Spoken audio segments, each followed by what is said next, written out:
factory no along Ebada, Gomeri here. Now Kokaya Rochas. One bakery no Ebaya Rochas. A popular bakery, no Ebaya Rochas. You know, I decided to come out now to say this thing because many people are there aware. This company has continued to enslave the workers there. They have continued to enslave workers. Okay. For instance, a salesperson, a sales representative, with a driver, they check bread, a case of bread, I distribute to bread. 10,000 naira can every month. 10K. 10K. Then I have target. When I target 10 million. Target 70 million, target 50 million, 40 million. When that is target, and most of them are cover the target. Most of them, and a red bread go bonalo, and a red.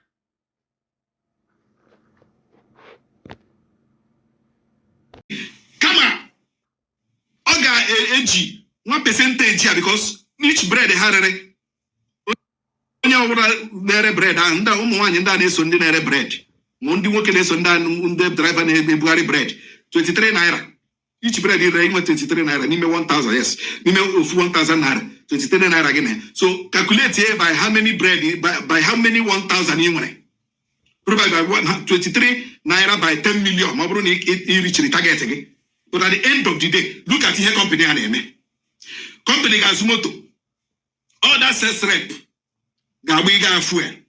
Sales rep, tire maybe. Kagiga patch tire. Kagiga Zunu tire. Battery and one, Kagiga Zunu battery. You know all of us that tomato as a sales rep. Get Basragi. A legi bread. You know my own furnish the motor. Equip the car. Let it be moving and taking you to a distribute to bread. So this company now use this thing now. They make the workers enslaved. Now commit fraud. This company now commit fraud, financial enslavement against the workers of this particular bakery. You know, we have gotten reports. Many people have been arrested. They have really here 50. One of them are all at this company for 11 years, nothing to show for it. Because at the end of the day, you are target.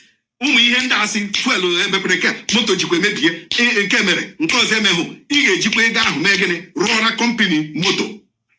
You will pay for it. One of them, one of them.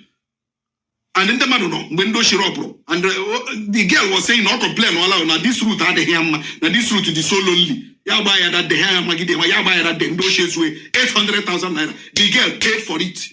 Even when police officers that were in charge of the case and the people around witnessed the robbery, this girl, Rogan at that bakery, also paid for that 800,000 naira. This company has continued to enslave these people. And they put then you are hospital insurance, but they pay for hospital insurance. At the end of the day, Hana target 2020, 23, 23 target. Hana salary. Salary at the end of the day, you 1,000 naira Kenya salary. Before they complain, you know. So this company has continued to enslave people, especially by hand shortages.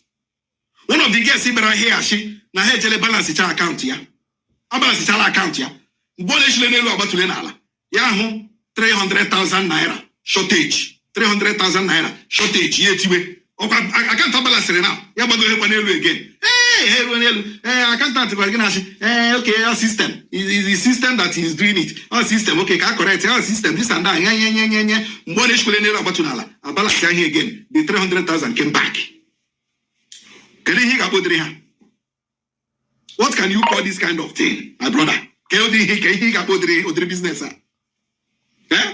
You are a ritualist. It's a ritual now. Oh, we were a man of China, Yana Brogego. This is part of all Gwego. Ritual money. We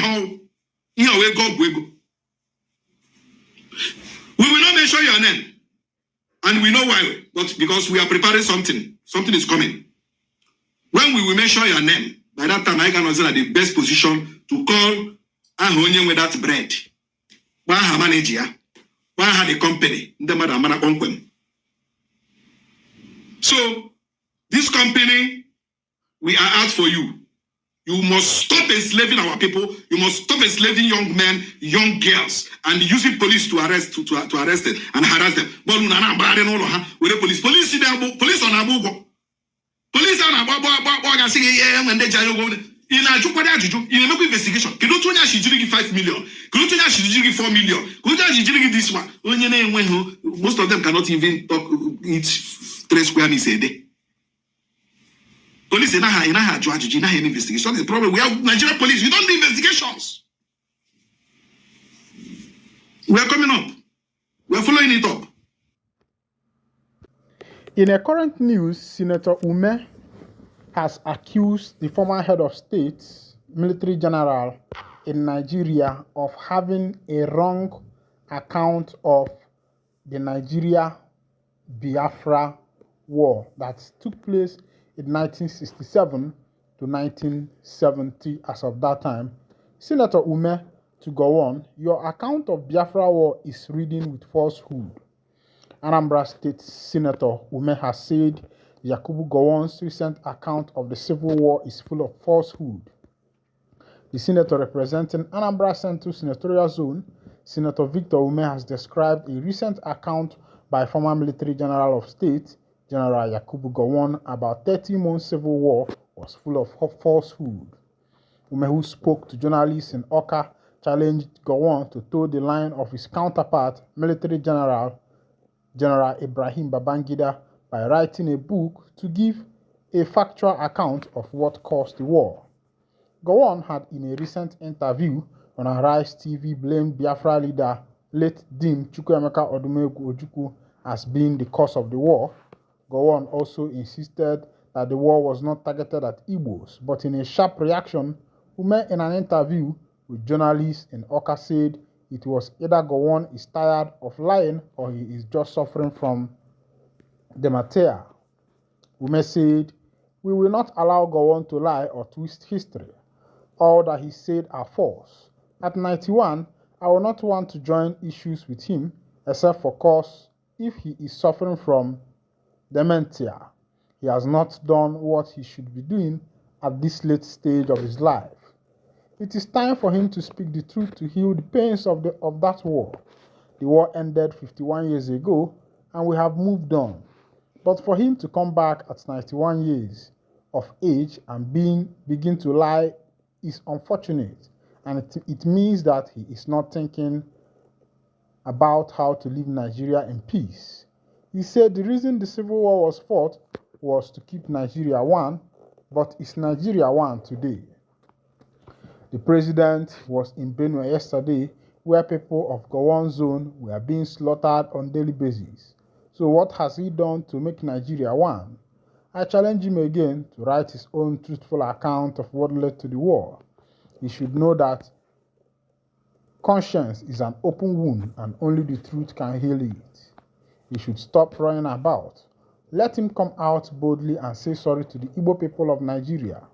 You remember that the coup brought about Awolowo from prison, and instead of using him to unite Nigeria, he bought him and made him federal commissioner in charge of finance, and they started driving economic policies that were aimed at exterminating the Igbos. Gowon is one who laid the foundation for all the problems Nigeria is having today. He is the one who brought the Igbos and Yorubas at the crossroad, and mistrust came in. We have paid dearly for his actions and inactions, and we don't want to be insulted more, and these things he is saying will aggravate our wounds the more. So let him stop talking. If he wants to say the truth, let him go and write his own book, so that when he is no more, his book will be circulated and he will be judged. Ojukwu is no more to join issue with him. When Ojukwu was alive, he was talking and Gowon refused to talk. And now that Ojukwu is dead, he has started talking, and that is unfortunate. T.Y. Danjuma is still alive, and he was the one that led the arrest of Agui Ironsi and his unfortunate assassination. And I don't know what T.Y. will be thinking after hearing Gowon that he didn't know anything about what happened in Nigeria. What does he want us to believe? How can he say such a thing? Ume charged. The senator further states that Gowon betrayed the Aburi Accord reached with Dum Chukwuemeka Ojukwu, and it lit fire of a war that devastated the southeast.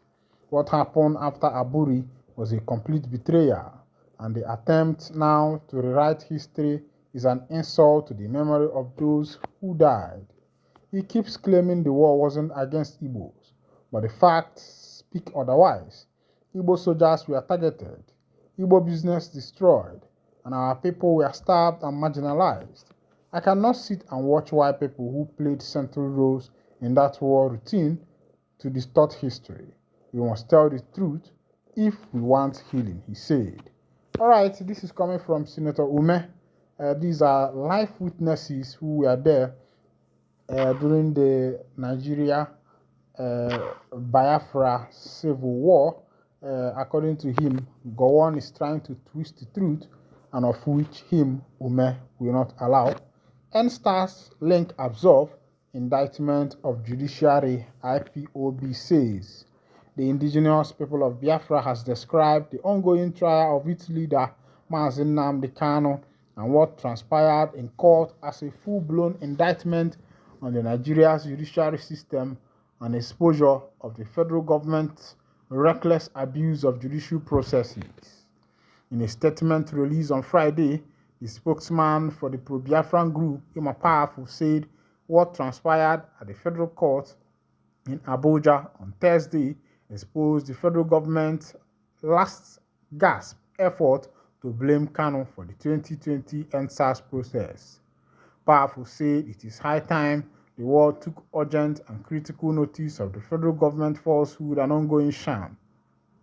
Trial of the pro-Biafran leader before Justice James Omotosho and the Federal High Court, Abuja, insisting that the trial is a conspiracy built on falsehood and media manipulations. He said Thursday, June 19, 2025 marks a pivotal moment in a case that has from inception been sustained by a toxic cocktail of deceit, media manipulation, evidential fraud, and a calculated campaign to criminalize self-determination. Following the conclusion of cross-examination, the prosecution led by Chief Awomolo San has closed its case. In response, the defense team led by the eminent Chief Kano Agabi San indicated his readiness to file a no-case submission, citing the total failure of the prosecution to establish any shred of evidence linking Mazi Nnamdi Kanu to any offense known to law, much less terrorism. As a result, Justice Omotosho adjourned the case to July 18, 2025 for the adoption of the final written addresses. But let it be stated with absolute clarity, what transpired in court yesterday was not merely a defeat for the government. It is a full-blown indictment of the Nigerian state reckless abuse of the judicial processes. Despite the courtroom being governed by restrictive reporting rules, it is a matter of public record that the last procession witness, PW5EEE, a supposed intelligence officer, collapsed under the weight of cross-examination by the very excellent Dr. Onyechi Ikpeazu San. The witness was evasive, contradictory, and pathetically unprepared. So damning was his performance that even the prosecution's lead counsel, Awomolo San, had to caution him in open court. Justice Omotosho was visibly exasperated and at several points compelled with witness to answer basic yes or no question he was deliberately evading. The government's last gasp effort at prompting up this collapse case was laughable attempt to blame Mazi Nnamdi Kanu for the NSAS protest, a grassroots youth-led movement that began at Uyeli, Delta State. According to PW5EEE, the nationwide protest against police brutality was incited by Kanu's broadcast, and the government now claimed absurdly that he was its mastermind. This desperate narrative is not just intellectually bankrupt, it is morally obscene.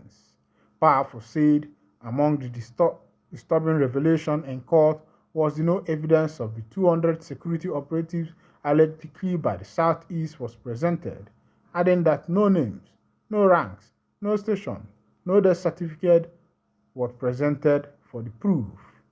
The assessment report purportedly tying IPOB to security breaches was not even produced in 2020 when these incidents supposedly happened. It was fabricated only this month, June 2025, a staggering admission of falsification that should provoke outrage from every decent human being. The autopsy reports and coroner certificates were unsigned, unverifiable, riddled with forgeries. The unnamed persons who discovered these phantom bodies were conventionally absent from their entire prosecution case. This is not law, it is fiction. All right, this is coming as a result of Mazi Nnamdi Kanu's case. This is where I'll be winding down the curtain. And if this is your first time of joining us on this wonderful channel, kindly go ahead and subscribe, like, comment, share, and also remember to on your notification button so that whenever our news drop, you could be the first vocal. Thank you for listening. God bless you.